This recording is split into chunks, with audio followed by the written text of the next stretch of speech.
Alhamdulillah nahmaduhu wa nasta'inuhu wa nastaghfiruh wa na'udzu billahi min shururi anfusina wa min sayyiati a'malina man yahdihillahu fala mudilla lahu wa man yudlil fala hadiya lahu wa asyhadu an la ilaha illallah wahdahu la syarika lahu wa asyhadu anna Muhammadan 'abduhu wa rasuluhu amma ba'd.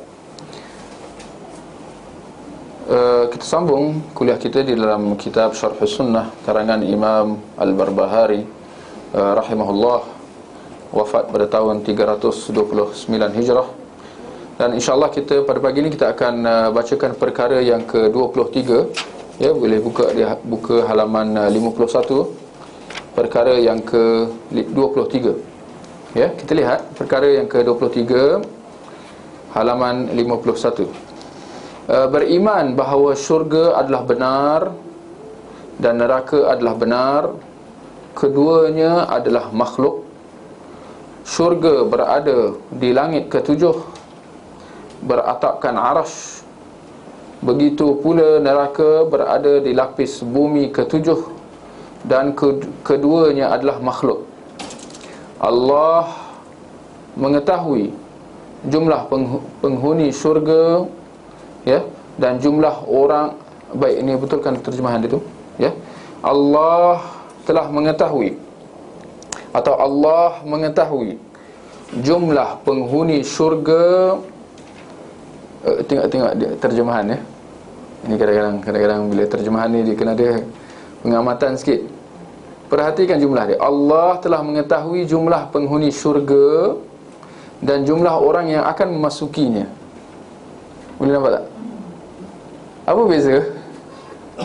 Sebenarnya tak ada beza. Jadi penterjemah dia terlepas pandang. Jumlah penghuni syurga dan jumlah orang yang akan masuk samalah. Jadi betul kan? Allah telah mengetahui jumlah, atau Allah mengetahui jumlah penghuni syurga dan siapa yang akan memasukinya. Allah juga mengetahui jumlah penghuni neraka dan siapa yang akan memasukinya. Keduanya tidak akan mengalami kepunahan selama-lamanya dan bersifat kekal bersama kekalnya Allah, serta keduanya, ya, bertahan, ya, sepanjang masa, ya. Baik, kita lihat Imam Al-Barbahari menyatakan dalam perkara yang ke-23 ni, ya, beriman bahawa syurga adalah benar dan neraka adalah benar, ya. Ini seperti mana yang kita sedia maklum, ia termasuk dalam keimanan kita dengan hari akhirat, ya, yang termaktub, ya, di dalam ya, rukun iman kita, ya. Rukun iman yang berapa perkara? 6 perkara, ya, rukun iman yang 6. Bila kita kata beriman dengan hari akhirat, maknanya beriman dengan segala perinciannya, atau dengan segala yang berlaku di dalamnya, ya, sebagaimana yang disebutkan kepada kita di dalam Al-Quran dan juga hadis, ya. Maka termasuk dalam beriman dengan hari akhirat, ya, adalah beriman dengan kebangkitan itu, ya, kebangkitan manusia, ya, beriman dengan pembalasan, ya, hari pembalasan, ya, mana akan dihitung amalan-amalan, ya, kebaikan dan juga dosa, ya. Maka juga termasuklah dengan beriman dengan hari akhirat, ya, adalah beriman dengan syurga dan juga neraka. Maka syurga, ya, sebagai balasan buat orang yang beriman, yang bertakwa, ya, dan neraka, ya, sebagai balasan. Boleh ambil buku, ya, jazakallahu khair. Dan neraka sebagai balasan buat orang kafir, ya, ya, orang yang menyekutukan Allah dan juga orang-orang munafikin. Jadi kedua-dua syurga dan neraka itu adalah benar, ya. Dan keduanya adalah makhluk, ya. Apa artinya keduanya adalah makhluk? Maknanya keduanya telah diciptakan. Maknanya keduanya ada, ya, pada ketika ini, ya, keduanya telah diciptakan. Syurga dan neraka itu sudah ada, ya. Tidak seperti mana yang didakwa oleh golongan Mu'tazilah dan juga golongan Qadariyah, daripada kalangan ahli kalam, kalangan golongan yang mendahulukan akal mereka atas nas-nas Al-Quran dan juga sunnah. Golongan Mu'tazilah dan Qadariyah, mereka menafikan kewujudan syurga dan neraka itu ketika ini. Sebaliknya mereka kata syurga dan neraka itu akan diwujudkan nanti, kemudian di hari akhirat kelak, apabila tiba kiamat nanti, barulah dia akan diwujudkan, diciptakan. Kerana kalau dia dicipta, kita lihat, kita dengar, kita tengok bagaimana terpesongnya pemikiran orang Mu'tazilah, ahli kalam ni secara amnya. Mereka kata kalau syurga dan neraka tu diwujudkan, dia adalah sia-sia. Kalau syurga dan neraka tu diwujudkan, dia sia-sia lah. Sebab dia kekal kosong, tak ada penghuni. Membazir. Not economical. Jadi hujah akal yang sangat dangkal.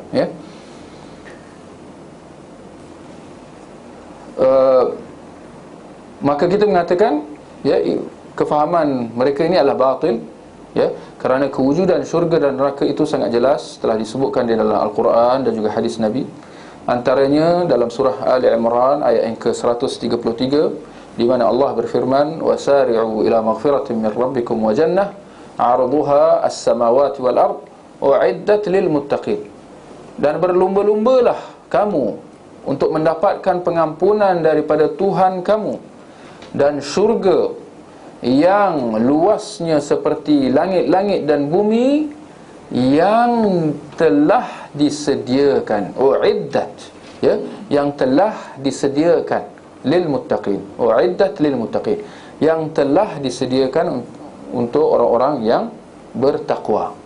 Jadi dia nyatakan secara jelas dalam ayat ni, dia sampai ayat yang banyak yang lain, telah disediakan, maknanya telah diwujudkan. Adapun neraka tadi itu syurga, telah disediakan buat orang-orang yang bertakwa. Adapun neraka disebutkan dalam surah Al-Baqarah ayat yang ke-24. Allah berfirman, fattaqun nara allati waquduha an-nas wal hijarah uiddat lil kafirin. Maka bertakwalah kamu,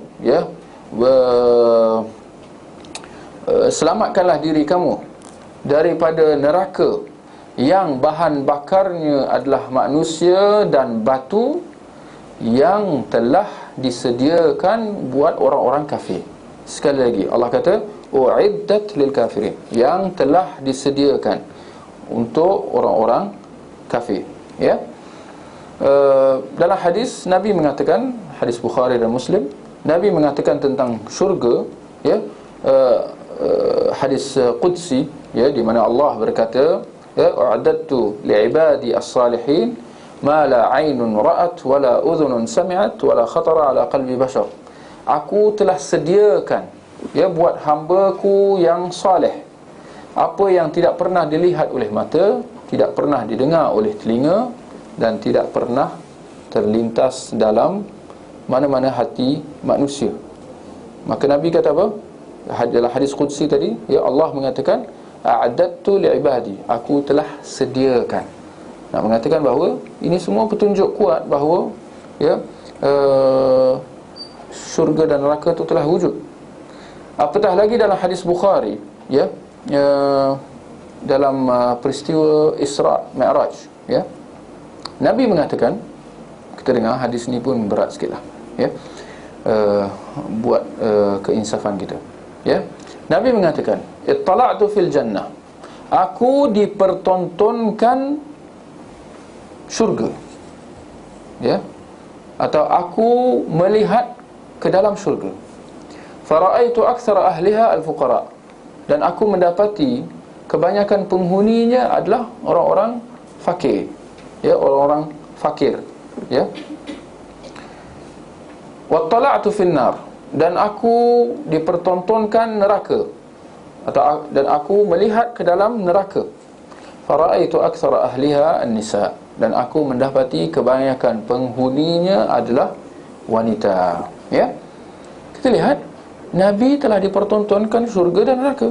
Petunjuk yang kuat bahawa syurga dan neraka itu ya telah wujud, ya telah diciptakan. Ya. Imam Al-Barbahari dalam perkara yang ke-23 ini selanjutnya mengatakan, syurga berada di langit ketujuh, beratapkan arash, dan neraka pula berada di lapis bumi yang ketujuh. Ya. Apabila kita beriman dengan syurga dan neraka, bahawa ia adalah makhluk dan dia telah wujud, termasuk juga dalam keimanan kita tentang di mana syurga dan neraka itu. Maka syurga itu adalah di atas, di langit yang ketujuh. Ia beratapkan arash. Ya, arash. Apa arash? Terjemah singgah sana lah. Ya, ataupun katil, ya, dalam terjemahan, ya, katil, singgah sana Allah Subhanahu Wa Taala, ya, itu atap syurga.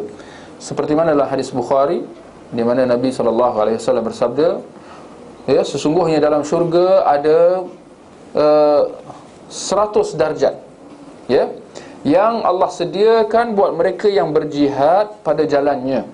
Ya, di antara setiap darjat itu seperti jarak antara langit dan bumi. Selanjutnya Nabi kata, maka sekiranya kamu memohon daripada Allah, maka mintalah syurga Firdaus, kerana ia adalah syurga yang terbaik, ya, dan syurga yang paling tinggi, paling atas.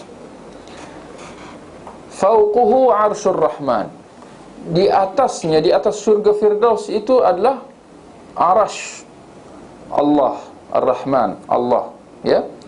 Wa minhu tafajjaru anharul jannah, dan daripadanya lah, ya, terpacarnya, ya, sungai-sungai syurga.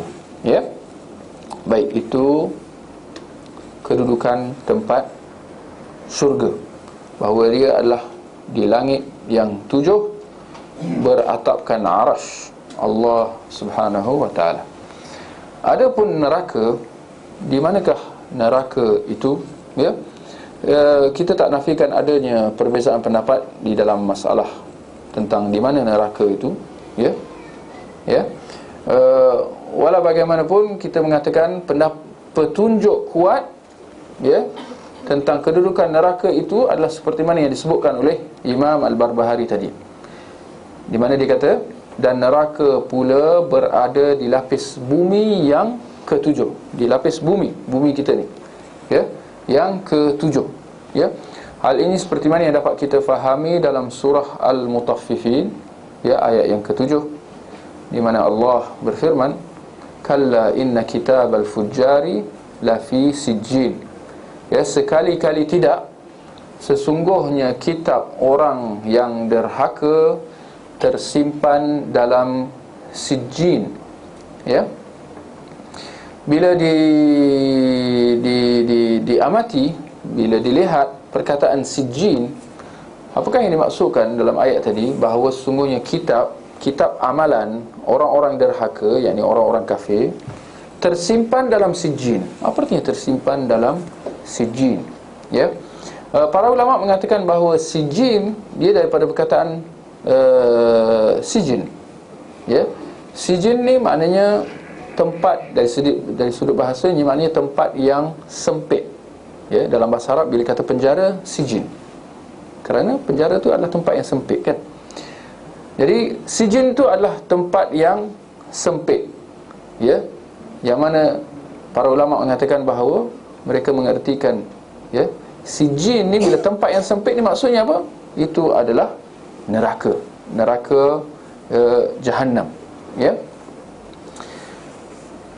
yang mana ayat surah Al-Mutaffifin ayat yang ketujuh tadi dijelaskan lagi, ya, maksudnya dalam sebuah hadis, ya, secara tidak langsung, ya, dalam hadis yang sahih daripada riwayat Abu Dawud, ya, hadis Al-Bara' bin Azib. Kalau siapa yang ingat, seingat saya kita pernah bacakan hadis tu.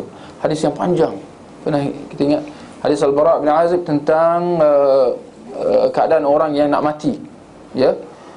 Orang yang nak mati, tentang bagaimana keadaan dia ketika sakaratul maut, tentang keadaan dia apabila roh dia dicabut, ya, bagaimana keadaan roh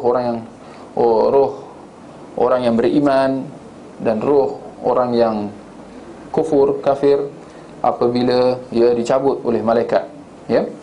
Kita telah bacakan hadisnya, hadis yang panjang, ya. Hadis sahabat Nabi yang bernama Al-Bara' bin Azib, ya, radhiyallahu an. Apapun dalam hadis tersebut, ya, berkenaan tentang roh orang kafir, ya, Allah Subhanahu wa taala dalam hadis itu, ya, menyatakan bahawa, ya, uktubu kitab 'abdi fis sijjin, ya, tulislah buku hamba-Ku ini, merujuk kepada hamba yang kafir, yang derhaka. Tulislah buku hamba-Ku ini dalam sijjin. Sekali lagi disebut perkataan sijjin, ya, fil ardhis sabi'atis sufla, ya, dalam perut bumi yang paling bawah, ya. Maka ini yang kita simpulkan, bahawa neraka itu, ya, di mana tempatnya, di mana kedudukannya? Dia berada di lapis bumi yang ke-7, ya. Seperti mana dalam hadis Al-Bara' bin Azib daripada riwayat Abu Dawud dan disahihkan oleh Syekh Al-Albani rahimahullah, ya.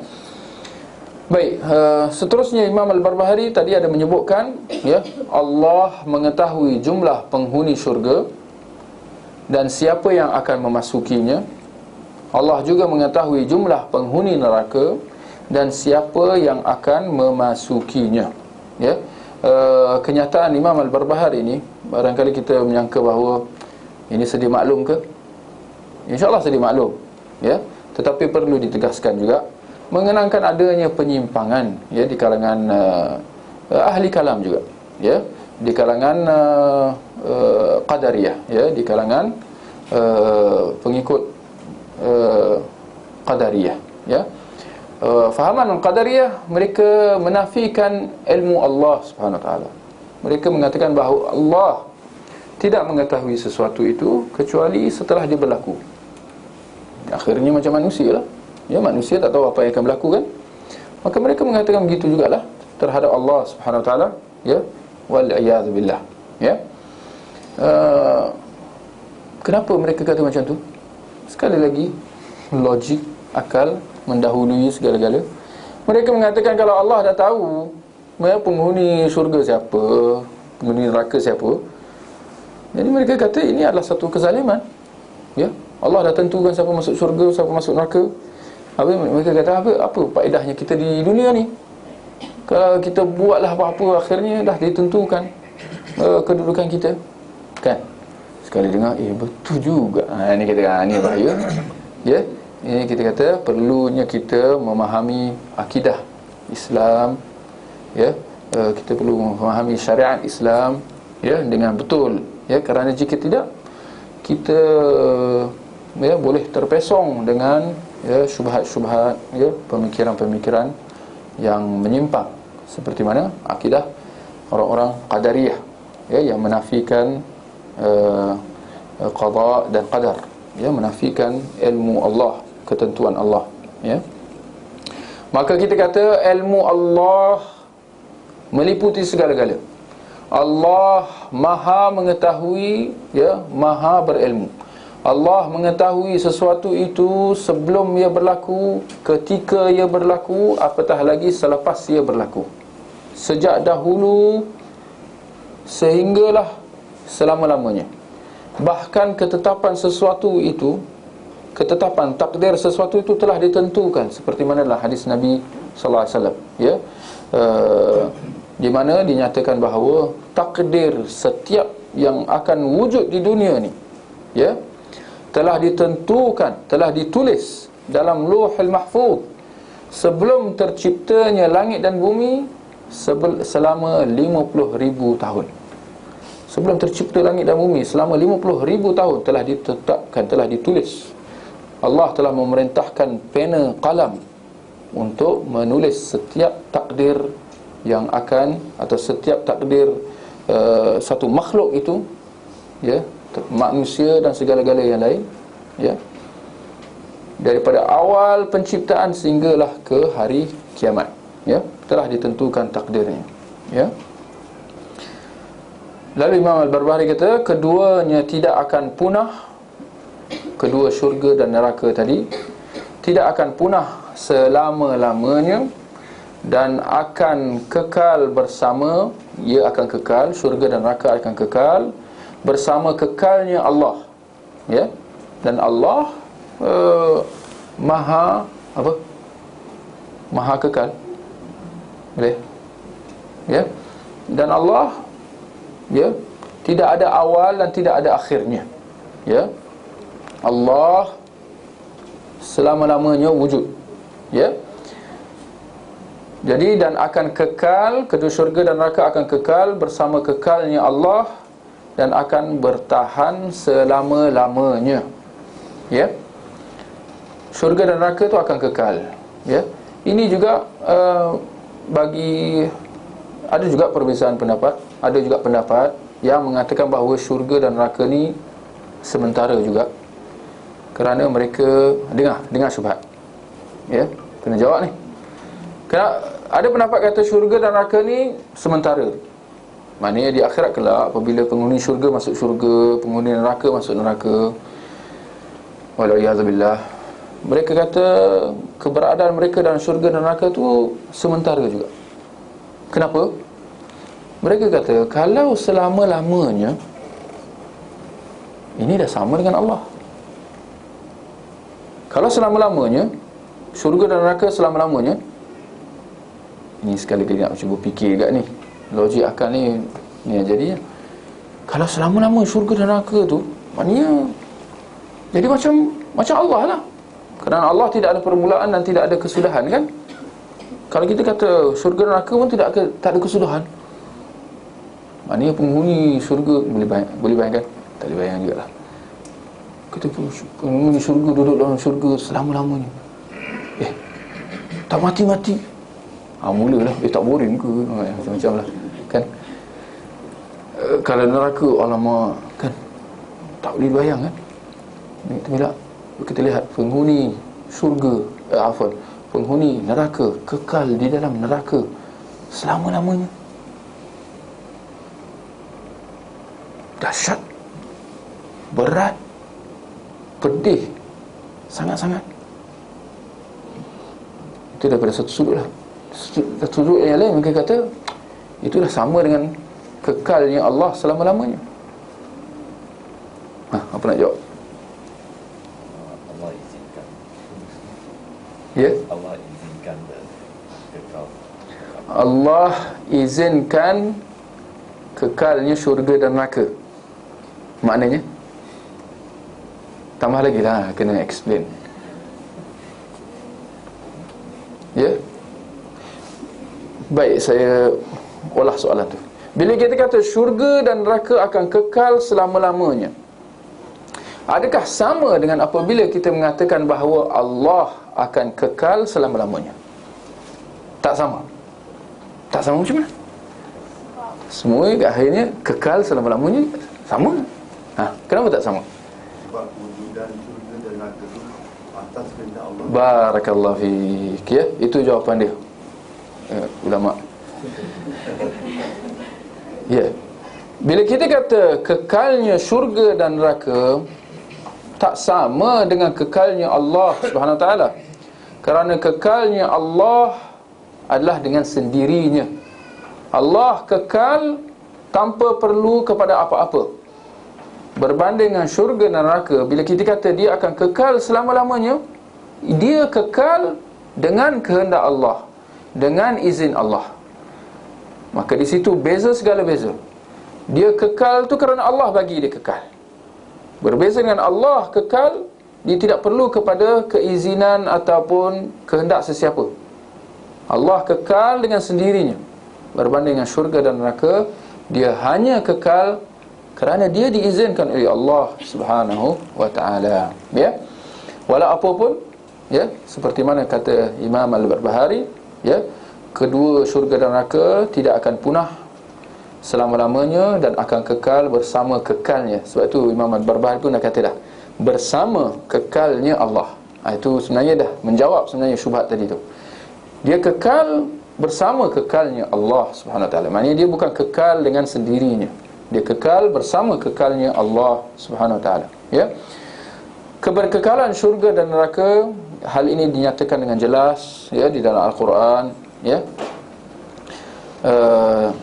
Tentang syurga, tentang kekalnya syurga disebutkan di dalam surah At-Talaq ayat yang ke-11. Allah berfirman, ya, wa may yu'min billah wa ya'mal salihan yudkhilhu jannatin tajri min tahtiha al-anhar khalidina fiha abada. Dan barang siapa yang beriman dengan Allah dan beramal saleh, ya, Allah akan memasukkannya ke dalam syurga-syurga yang mengalir di bawahnya sungai-sungai, khalidina fiha abada. Mereka kekal di dalamnya abada, selama-lamanya. Maka, ya, keberkekalan syurga dan penghuninya jelas, ya. Ya. Allah kata khalidina fiha abada, berkekal dalamnya selama-lamanya. Itu syurga, ya, berkekal selama-lamanya.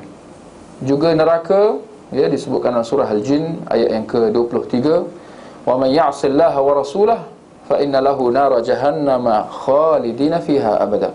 Barang siapa yang derhaka terhadap Allah dan Rasulnya, maka baginya neraka Jahannam, sekali lagi perkataan yang sama, khalidina fiha abada, mereka kekal dalamnya selama-lamanya. Ya. Orang yang menyekutukan Allah, ya, mensyirikkan Allah, mereka inilah yang akan kekal di dalam api neraka selama-lamanya. Ya, tidak ada kesudahan. Jadi itu yang kita kata, ya, satu azab yang cukup pedih, cukup perik, cukup berat, yang tak dapat dibayangkan. Ya. Ini semua menunjukkan kepada kita tentang bahayanya syirik dan juga kufur. Ya. Betapa bahayanya syirik dan kufur. Ya. Cuma bila kita dapat bayangkan, tak dapat bayangkan pun, tentang orang yang menyekutukan Allah, orang yang kufur terhadap Allah, balasannya adalah apa? Mereka kekal di dalam api neraka selama-lamanya. Yang bahan bakarnya dalam ayat yang kita sebutkan tadi, bahan bakarnya adalah manusia dan batu-batu. Ya, manusia itu menjadi bahan bakar. Dia dibakar, dia mati, lalu dihidupkan semula.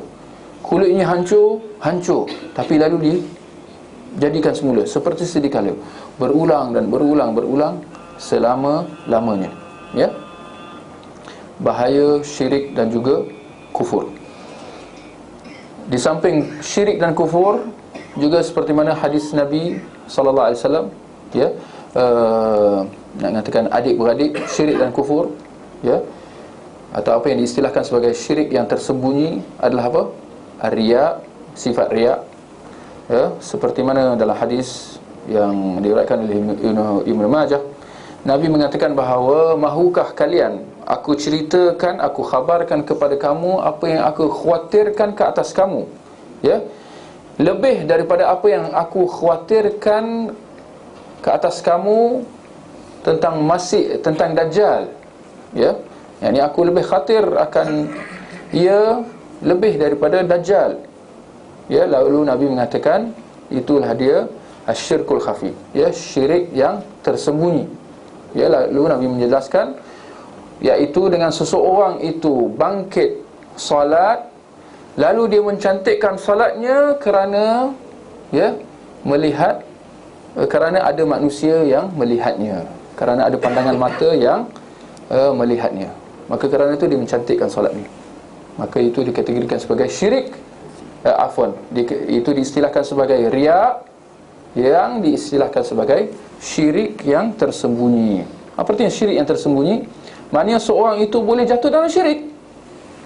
Jadi seperti syirik, ya, walaupun dalam keadaan dia beribadah, dia setengah salat, tapi Nabi mengatakan dia boleh jatuh syirik. Tetapi kerana benda tu tak jelas, bukan jelas syirik sembah kepada Allah, kepada selain daripada Allah, maka dia diistilahkan sebagai syirik yang tersembunyi. Tetapi dia syirik, boleh jatuh syirik, ya, sekiranya niat itu sudah terpesong, ya. Maka ini menunjukkan kepada kita, ya, tentang bahaya, ya, syirik dan kufur tadi, ya. Ibn Utsaimin rahimahullah ada memberikan satu kata-kata yang cukup menginsafkan, ya. Kita dengar apa kata Syekh Ibn Utsaimin. Dia mengatakan bahawa bagaimana kita mungkin boleh merasa selamat, bagaimana mungkin kita boleh merasa yakin bahawa kita akan masuk syurga, sedangkan kedua ibu bapa kita, Adam dan Hawa, telah dikeluarkan daripadanya kerana satu maksiat, ya.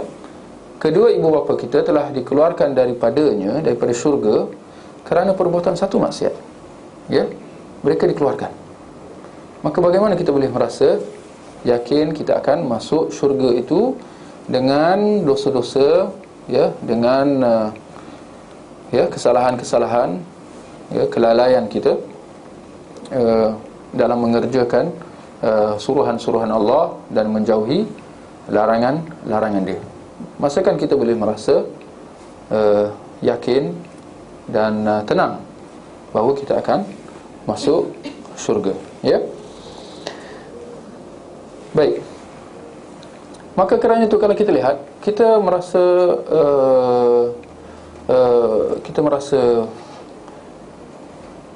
berduka, dalam masa yang sama kita merasa gusar dan takut apabila kita melihat masyarakat di keliling, mereka apabila menyebutkan tentang masalah mereka, permasalahan mereka, lebih-lebih lagi yang hangat dibicarakan pada hari ini, mereka membicarakan apa? Baru-baru inilah sekarang ni apa yang berlaku di Gaza, di Palestin. Masyarakat banyak membicarakan tentang masalah, tentang apa yang mereka khawatirkan, apa yang mereka takutkan, apa yang mereka runsing. Ancaman orang-orang Yahudi, ya, terhadap saudara mara kita, ya, orang-orang Palestin, ya, cukup hangat dibincangkan. Bahkan ia dianggap sebagai satu masalah besar yang mana kita tak nafikan, ya, tentang masalah penindasan dan kezaliman yang dihadapi oleh orang Palestin, ya, di sana daripada orang-orang Yahudi, ya. Tak kurang juga apa yang banyak dibicarakan, ya, oleh masyarakat Islam, ya, di mana-mana, lagi-lagi pada zaman sekarang, ya, tentang masalah pemerintah mereka, ya. Bagaimana pemerintah banyak sangat komplain. Pemerintah tak betul, pemerintah tak betul, pemerintah tak betul. Pemerintah zalim, pemerintah zalim, pemerintah zalim. Pemerintah tak adil, tak bagi projek, tak bagi apa. BRIM bagi 100, ya, bagilah banyak-banyak sikit. Jadi mereka, ini masalah mereka dibincangkan berulang kali. Ini masalah masyarakat yang mereka anggap bahawa inilah dia sebesar-besar masalah mereka, tanpa mereka sedar bahawa hakikatnya bukan begitu. Hakikatnya terdapat ancaman yang lebih besar daripada masalah-masalah yang mereka duduk sibuk hangat membicarakannya, iaitu masalah syirik dan kufur. Yang mana ini yang perlu kita sebenarnya runsingkan, bukan sahaja atas saudara-saudara kita, bahkan diri kita yang awak duk sibuk bincangkan benda ni siang malam, seolah-olah awak merasakan awak sudah selamat daripada syirik dan kufur awak sendiri. Kita dah sebut tadi, yang mana kalau seorang itu tak selamat daripadanya, dia akan kekal dalam api neraka selama-lamanya. Bagaimana kita boleh merasa aman daripada ancaman neraka itu, ancaman syirik dan kufur, lalu kita sibuk nak membicarakan tentang masalah-masalah yang lain, ya, seolah-olah kita terselamat daripadanya, ya. Akhirnya seolah-olah Yahudi adalah masalah besar kita, sedangkan hakikatnya tidak, ya. Masalah besar kita adalah syirik dan kufur, yang mana masyarakat Islam masih lagi bergelumang dengannya. Kita duduk sibuk bangga dengan ada Brigid Al-Qassam.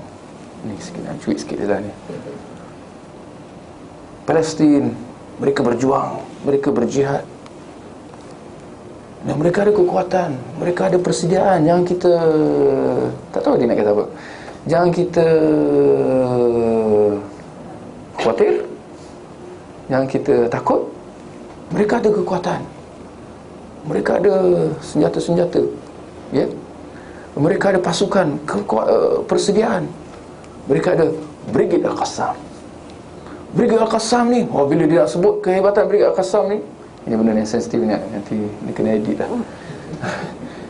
Ini sekadar nak kongsi je lah, ya. Brigade Al-Qassam ni nak masuk, kena hafal Al-Quran, kena ada solat subuh. Ui, sibuk dia orang sebut berdua ni, dua ni. Kita kata, sejak bila nak terselamat daripada api neraka dan masuk syurga, syarat asasinya hafal Quran dan bangun subuh. Satu kesimpulan yang cukup salah, tak tepat. Sepatutnya yang perlu ditegaskan dalam Brigade Al-Qassam dengan siapa-siapa yang nak pergi berjihad, apakah akidah mereka? Saya ingat sampai ke hari ni tak ada siapa yang nak menjawab. Apakah akidah Brigade Al-Qassam ke, sesiapa ke, ISIS ke, mana-mana orang-orang yang nak berjihad, nak mengangkat senjata kepada mana-mana musuh Islam. Syarat utama yang perlu dipersoalkan apabila nak sebut tentang persiapan dia, persiapan dari segi ketenteraan tu satu hal. Mereka duduk bangga dengan roket-roket tiang lampu. Entah mana, sejauh mana kekuatan dia, sejauh mana keberkesanan roket-roket tu, itu satu hal boleh bincang lah. Satu juga permasalahan dari segi persiapan, di samping persiapan ketenteraan, persenjataan, yang perlu dibincangkan, yang perlu dilihat, yang perlu difokus, sefokus-fokusnya, sejauh mana persiapan rohani mereka. Dan bila sebut persiapan rohani, saya melihat rata-rata semua tak nak bincang.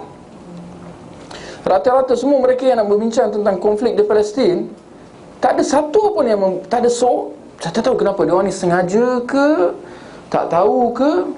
Pilihlah antara dua-duanya musibah.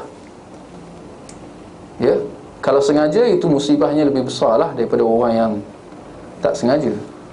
Ya, tak kurang musibahnya juga apabila mereka terlepas pandang aspek yang paling penting yang perlu dilihat untuk mengukur sejauh mana persediaan serta kekuatan umat Islam, sama ada di Palestin ataupun di luar Palestin.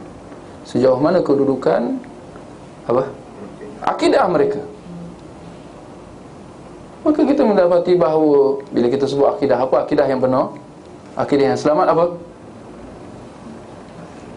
Asy'ariyah, Maturidiyah. Ini dia akidah Ahlussunnah wal Jamaah. Kita kata inna lillahi wa inna ilaihi raji'un. Ini adalah musibah sebesar-besarnya apabila akidah pun tak faham. Nampak?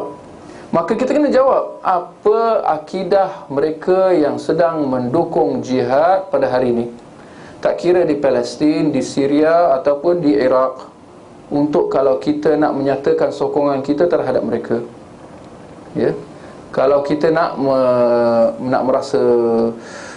merasa yakin dengan kemenangan yang akan berpihak kepada mereka, masakan kita boleh meyakin kalau mereka yang mengangkat spanduk jihad ni orang-orang yang masih lagi memakai tangkal, kalau orang-orang yang masih lagi menyeru tahsiap-siap roh Maulana, ya, Habib Noh ke siapa lagi, Abdul Qadir Jilani, ya. Jadi ini semua menunjukkan bahawa, ya, masih lagi ada masalah besar di situ. Saya nak bagi satu cuit, saya nak bagi petunjuk sikit je bagaimana kedudukan akidah mereka. Satu petunjuk kuat bahawa mereka yang banyak yang melakukan jihad, mereka sebenarnya ada lompong yang besar dalam kefahaman akidah mereka. Apabila mereka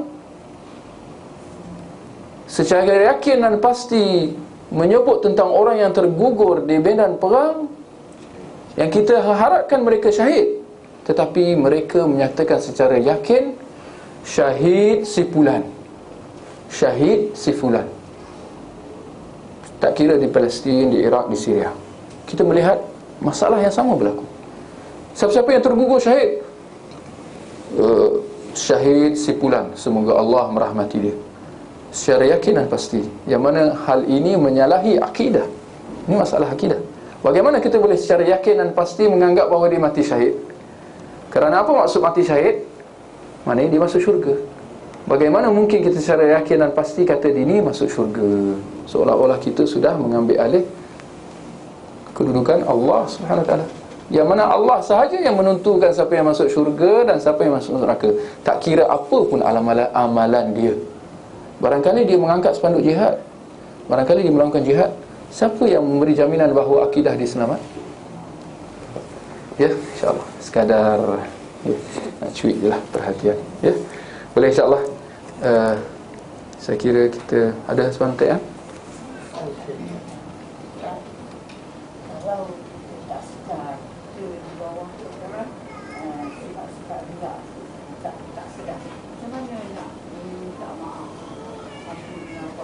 Ya, itu yang nak mengatakan kita perlu banyak muhasabah. Ya, tak dinafikan bahawa ini adalah cabaran kita. Kerana bila soal akidah, bila soal niat, soal jiwa kita, ya, tak dinafikan bahawa ia adalah sesuatu yang di luar kawalan kita. Kita rasa sedih, kita rasa marah, kita rasa kecewa, kita rasa suka. Ini semua berlaku dalam hati kita. Riya, iman, kufur, ini semua dalam hati kita. Sesuatu yang di luar kawalan kita. Ya, kan? Kita tak boleh nak, boleh tak seorang itu menghilangkan perasaan marah sama sekali dalam hati dia? Tak boleh. Nampak, mungkin dia tahan sekali tanpa, 2 kali, 3 kali, lama-lama dia marah juga, kan? Nak mengatakan sesuatu yang di luar kawalan. Maka riya pun nak mengatakan ia adalah suatu yang, ya, tak dinafikan, ya, suatu yang sedikit sebanyak di luar kawalan seorang manusia itu. Maka kita kata di sini cabarannya. Maka akhirnya ini antara tujuan Allah menciptakan manusia di atas muka bumi, sebagai ujian dan cabaran buat mereka. Bagi Allah nak menguji siapakah di kalangan hamba-Nya yang bertakwa dan siapakah di kalangan hamba-Nya yang, ya, yang kufur dan syirik. Ya, maka kita kata akhirnya tak dinafikan kita perlu kepada ilmu, ya, kita perlu kepada iman dan ketakwaan, yang mana dengan ilmu, iman dan ketakwaan inilah yang akan mendinding, yang akan menjadi benteng kita dalam kita memahami, ya, perkara-perkara yang boleh menggelincirkan akidah kita, dalam kita memahami ancaman riya dan bagaimana kita nak mengatasi riya itu. Ini perlu kepada ilmu juga, ya, untuk kita nak tahu mana yang riya, mana yang tak riya, kerana ada kekeliruan juga.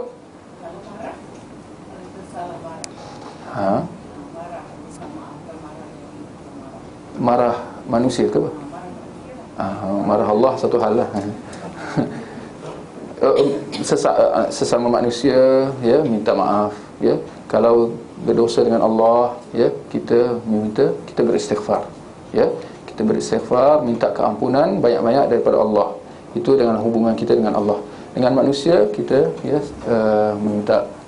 saling meminta maaf atas salah silap yang kita lakukan, ya. Yang sengaja, yang tak sengaja, ya. Dua-dua kita perlu, kita kena banyakkan istighfar dengan Allah Subhanahu Wa Taala, ya. Tapi Ustaz, kalau kita tahu dia membuat kesalahan, kita marah. Dia marah. Kita tahu dia buat kesalahan kepada anak, dia buat kesalahan, kita dapat lawan masa itu dan kita marah. Marah itu kena ambil maklum, ya. Marah seperti suka.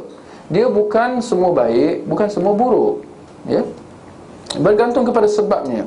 Kalau sebabnya valid, maka dia wajar untuk marah. Barangkali wajar, bahkan wajib, ya. Kalau melihat satu kemungkaran, kita wajib marah. Tak boleh kita bila tengok kemungkaran kita suka juga, zuhud ke apa ke, tawaduk. Itu salah faham, ya.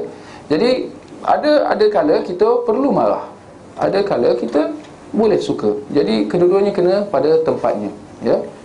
InsyaAllah, ya. Jadi kalau kalau kita marah kerana sebab, maka itu tak perlu nak minta maaf. Memang kau layak untuk dimarah. Ya. Contoh anak kita tak sembahyang kalau kita kena marah. Bukan tak apa. Tak boleh, tak apa. Ya, kita kena marah. Ya.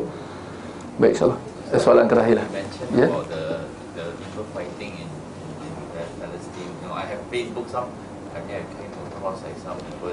They are Malaysians with AK-47 fighting there and things like that. So, as a Muslim here, what is our stand? Ya. Untuk mereka yang berjihad di sana, tak kira di negara-negara yang bergolak ni, di Iraq, di Syria, kita tidak mempersoalkan niat baik mereka. InsyaAllah mereka ikhlas kerana Allah Subhanahu Wa Taala. Walau apa pun kita mengatakan bahawa matlamat tidak menghalalkan cara. Niat yang baik tidak cukup untuk membaikkan sesuatu amalan itu. Dalam masalah ibadah, dalam satu amalan diperlukan kepada dua syarat. Ikhlas, itu syarat yang pertama, yang insyaAllah kita kata mereka cukup, mereka lulus. Tetapi ada syarat yang kedua, itu ittiba', patuh kepada apa yang digariskan oleh syarak. Maka di sini persoalan, sejauh mana kepatuhan mereka dengan apa yang ditetapkan oleh syarak dalam masalah jihad. Dalam jihad ni ada ketetapan-ketetapan tak? Atau siapa yang semangat boleh angkat senjata terus, yang penting semangat, lawang takbir beberapa kali boleh, cukup lulus? Kita kata tidak. Ya, dalam jihad ada syarat-syarat. Sejauh mana kekuatan, ya, sejauh mana kekuatan musuh, sejauh mana persediaan kita tentera Islam, ada tak persenjataan, ada tak senjata, ada tak panji. Tak ada panji. Panji maknanya ada apa? Bendera. Ada bala tentera yang dipimpin oleh seorang pemimpin. Tak boleh ada banyak-banyak panji. Ini semua kumpulan berbeza. Sila akhir bulan dia orang berperang sama dia. Dah tak kenal siapa lawan, siapa kawan. Kan? Ini berlaku di sana. Di Iraq ini berlaku sekarang. Sesama dia bergaduh. Memang ada tali tangan musuh, memang ada memainkan peranan supaya benda ni berlaku. Yang mana kalau kita tengok syarak dah tetapkan awal-awal supaya benda ni tak berlaku. Tetapi akibat mereka tidak ikut petunjuk syarak, maka terimalah padahnya. Akhirnya ISIS bergaduh dengan Kaedah bergaduh dengan ada seorang pula, ada satu jemaah ISIL ke apa. Ada beberapa jemaah jihad semua tu bergaduh sama dia. Ya? Berbunuhan sesama dia. Apa yang berlaku? Ini yang berlaku di Iraq. Orang Islam berbunuhan sesama mereka. Akhirnya tak ada satu jihad pun yang benar-benar jihad di Israel sampai ke hari ini, kecuali daripada Brigadier Qassam lah. Itu pun bermusim jugalah. Tapi tak apalah, ada banyak-banyak perincian-perincian yang kita kena perhalusi, bukan dengan cara emosi, dengan perasaan, sebaliknya dengan panduan syarak. Di samping itu kita kata perlu kepada izin pemerintah. Ya, kita sebagai rakyat Malaysia, kalau kita nak jihad, kita kena ikut siapa? Ikut suka hati kita? Tak boleh. Ketika dengan izin pemerintah. Kerana taat kepada pemerintah ini adalah satu kewajipan, maka perlu ada izin daripada pemerintah. Kerana bila ada izin pemerintah, maka sama-sama pemerintah akan bantu dengan senjata, dengan maklumat-maklumat strategi. Tapi akhirnya kalau kita semua masing-masing nak pandai-pandai, nak pergi sendiri-sendiri, akhirnya pergi kat sana, apa strategi, mana maklumat-maklumat intelijen, maklumat-maklumat satelit ni semua perlu pada zaman sekarang. Ingat dia orang ni ada maklumat satelit. Saya ingat dia orang, tak tahulah apa dia maklumat dia orang pakai. Ya, maka akhirnya bagaimana kita boleh mengatakan bahawa jihad dengan cara seperti ini, ya, patuh kepada syarak. Ya. Akhirnya apa yang berlaku di sana seperti mana yang difatwakan oleh para ulama, ia adalah fitnah. Fitnah maknanya sudah tak nampak mana yang benar, mana yang salah. Ia adalah perbunuhan. Seperti yang kita lihat, perbunuhan sesama umat Islam. Maka akhirnya dalam masalah fitnah, yang mana tak jelas yang mana yang salah, yang mana yang benar, apa kedudukan kita? Seperti mana yang disarankan oleh Nabi sallallahu alaihi wasallam, seorang itu sentiasa perlu menjauhkan dirinya daripada fitnah. Jauhkan diri. Jangan sekali-kali masuk dalam kancah fitnah. Ya, InsyaAllah. Banyak-banyak lebar dia, ya, perbincangan tentang jihad ni. Ya, tapi walau apa pun InsyaAllah cukup sekadar itu. Ya, Kita akhiri dengan tasbih kafarah. Subhanakallahumma wa bihamdik, asyhadu an la ilaha illa ant, astaghfiruka wa atubu